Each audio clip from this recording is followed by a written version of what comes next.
desde el 2000, las ciudades del Perú han crecido como en 50% en área. O sea, son 50% más grandes de lo que eran en el 2000. Okay. De todo ese crecimiento, de ese suelo nuevo, el 93% es informal. Este suelo nuevo, que los traficantes le venden a la gente, no se lo venden a lo que debería valer, porque es un terreno pelado, no tiene nada, sino se lo venden incorporando la expectativa de que el Estado va a llegar. Claro, entonces, lo que nosotros encontramos es que básicamente estos promotores informales, si quieres, de suelo nuevo, venden el suelo al doble de lo que deberían vender. La cantidad de sobrecostos, por ejemplo, por enfermedad, terrible, claro, que tienen que ver tiene que ver sobre todo con el tema de no tener servicios, ¿no? Los costos de enfermedad son enormes. Además de los costos, de pagar un agua que es 5 o 6 veces más cara, claro, una luz que es mucho más cara, todo, al final si sumas todo eso, en realidad a la familia le está saliendo el doble de lo que le podría salir.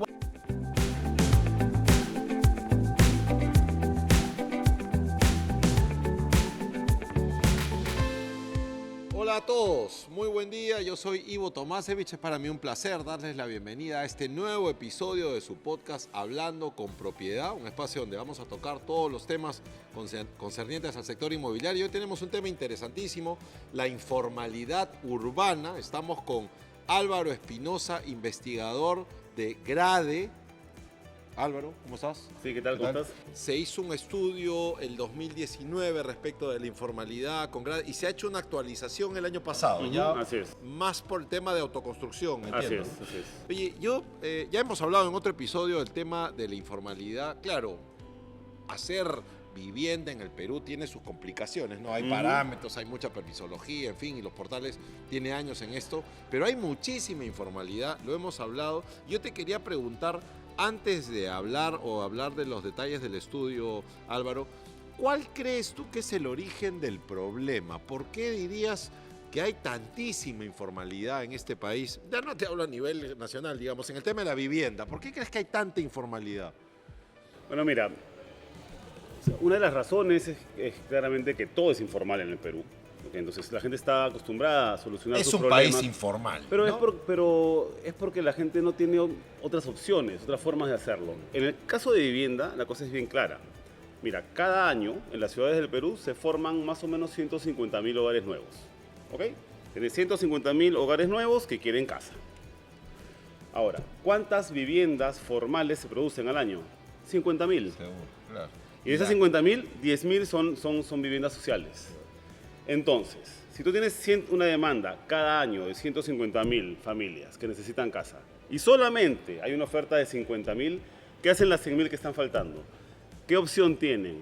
No tienen más opción, o sea, tienen dos opciones, básicamente. Una, se van fuera de la ciudad, se van al cerro, se van a la pampa, se van a un espacio, a suelo nuevo. Sí, peor, sin servicios. Sin construyen para arriba, ¿no? Claro. Construyen para arriba en la casa de los padres, construyen un segundo piso, densifican, etc. Pero no tienen otra opción. Entonces, ambas opciones, ocupar nuevo suelo o construir para arriba, se hace de manera informal. Nos dices, Álvaro, que la grandísima demanda es la que obliga a que exista estos desarrollos informales, porque los desarrolladores formales es poco lo que hacemos pues, contra el crecimiento, ¿no? Ahora, yendo al tema de más detalle del estudio, salía que el 93% del nuevo suelo urbano a nivel nacional es informal, habilitaciones urbanas informales, ¿no? Así es, mira, en este siglo, desde el 2000, las ciudades del Perú han crecido como en 50% en área. O sea, son 50% más grandes de lo que eran en el 2000. Okay. De todo ese crecimiento, de ese suelo nuevo, el 93% es informal.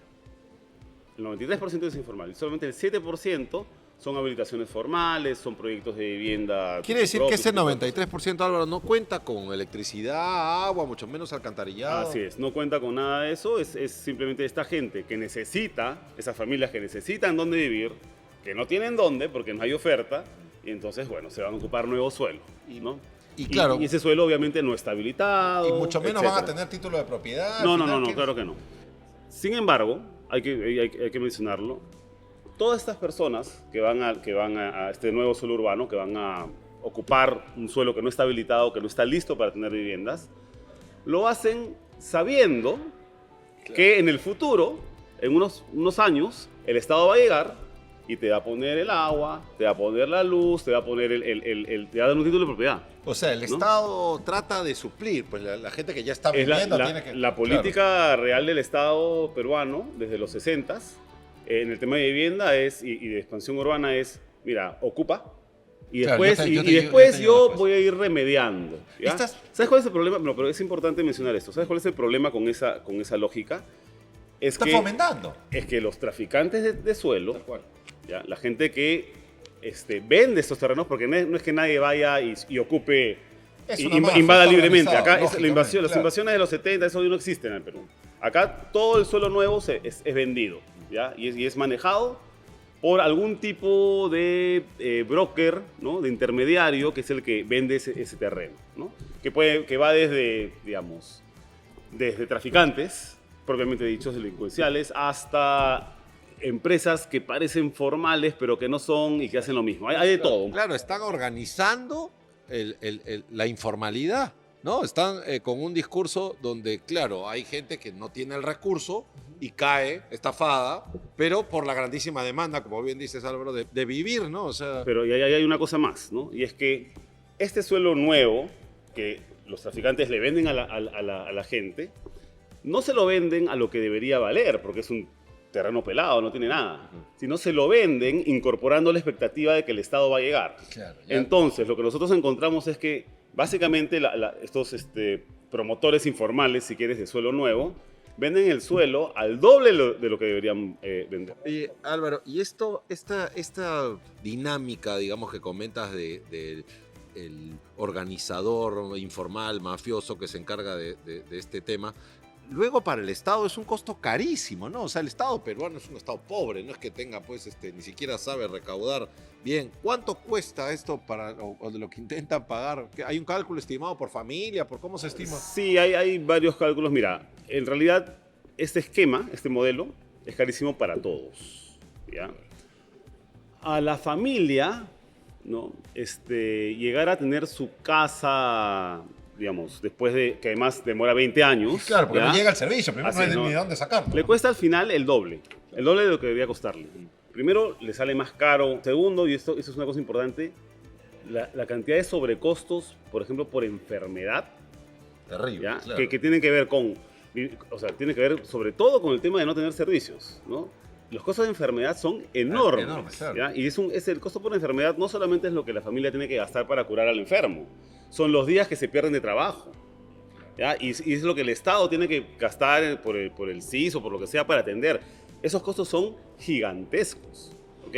Y se van sumando, además A los de los sobrecostos costos, de hacer del costo, no, de pagar un agua que es 5 o 6 veces más cara, claro. una luz que es mucho más cara, todo, al final si sumas todo eso, en realidad a la familia le está saliendo el doble de lo que le podría ¿Y salir. cuánto estimas puede esperar una familia, Álvaro, para que está en este desarrollo informal, llegar a tener los servicios? Mira, en promedio, en los niveles socioeconómicos C, D, esperan 13, 14 años para tener el agua, ¿no? 13, 14, Increíble. dependiendo de Ahí dónde está estén. todo el desarrollo que ¿no? hablas de la Ahí está. enfermedad y del gasto. Son- de ese son- NIES, estás ¿ah? viendo 14 años de los sin 0 agua. a los 12 años, que ¿no? es el desarrollo más No, importante. y estás viendo 10 años sin luz. Y sin embargo, una cosa que mencionaba al principio, ¿no? La cantidad de dinero que pagan esas familias por ese suelo que no tiene nada y que va a demorar un montón de años en tener, digamos, es bastante caro también. Porque otra vez, el promotor informal Claro, lo vende, sube. aprovecha la expectativa de que las cosas van a llegar y está cobrando el doble de lo que debería cobrar. Entonces, ese suelo que compran esas familias no es barato, es muy caro, mucho más caro de lo que debería ser, ¿no? Y te condena a vivir décadas. Yo lo he dicho en siempre, condiciones estas personas infrahumanas. gastan más al final. Muchísimo más. Sería bueno aprovechar, explicarle a la gente todo el tema del desarrollo formal y el crédito directo.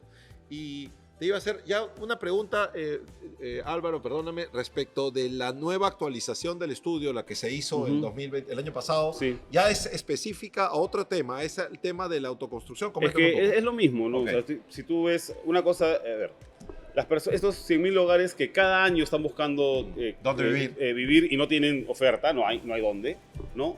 Una parte se va a suelo nuevo, otra parte autoconstruye Sobre donde, su propia vivienda, hacia arriba. encima de la casa de los padres, lo que sea.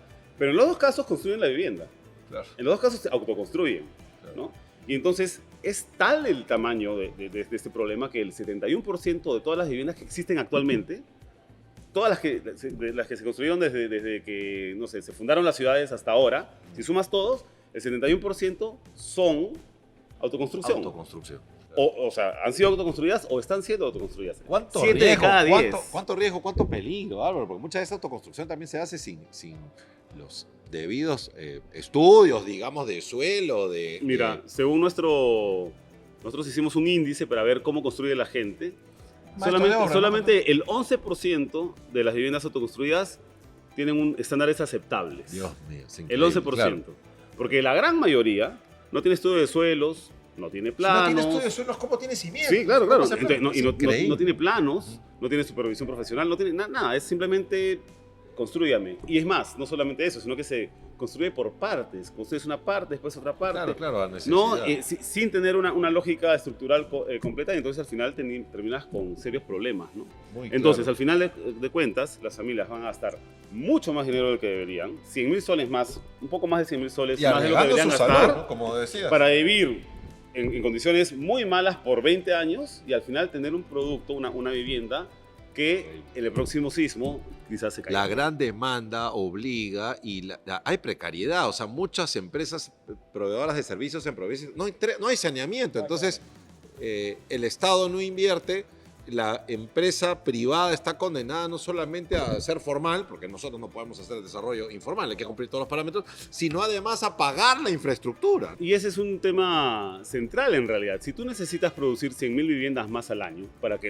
este proceso Se no... corte la brecha y no existe esta No, o sea, mafia. no, solamente para no inflar más la Claro, brecha. claro. Ajá. Solamente para que no siga inflándola, porque Correcto. todos los años son 100.000 casas nuevas, casas informales nuevas. No, si queremos que esto se detenga, hay que cubrir la brecha, pero para cubrir la brecha, Así es, Necesitas- para cubrir la brecha, lo primero que necesitas es tener suelo habilitado.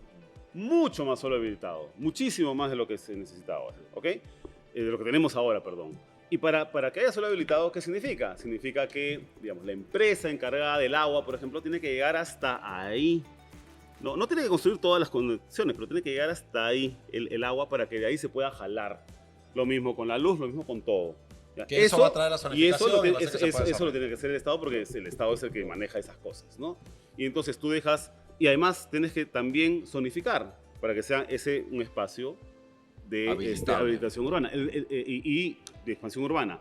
El problema es que si no haces eso, igual lo van a urbanizar, pero se va a De urbanizar manera informal. informal. No, pero estamos Y fomentando, como ahí bien está. decías, el que hace Claro, esto. si el suelo que está alrededor de la ciudad no lo habilitas, Lo van a invadir. Álvaro, entonces ¿no? igual va a haber vivienda, pero va a claro. ser informal. Claro. Entonces tú necesitas ponerte las pilas, reconocer que lo que está ocurriendo es la realidad y es que todo el suelo se ocupa de manera informal y entonces tratar de revertir eso. Y la única forma es generando el suelo para que quien sea venga Lo desarrolle, y lo lógico, desarrolle. lógico. ¿no? muy interesante. Bueno, hemos hablado bastantes temas. Gracias, Álvaro, por Encantado. Las cifras y Vamos a seguir tocando nuevos temas en el programa. Suscríbanse, por favor, al canal, ya lo saben.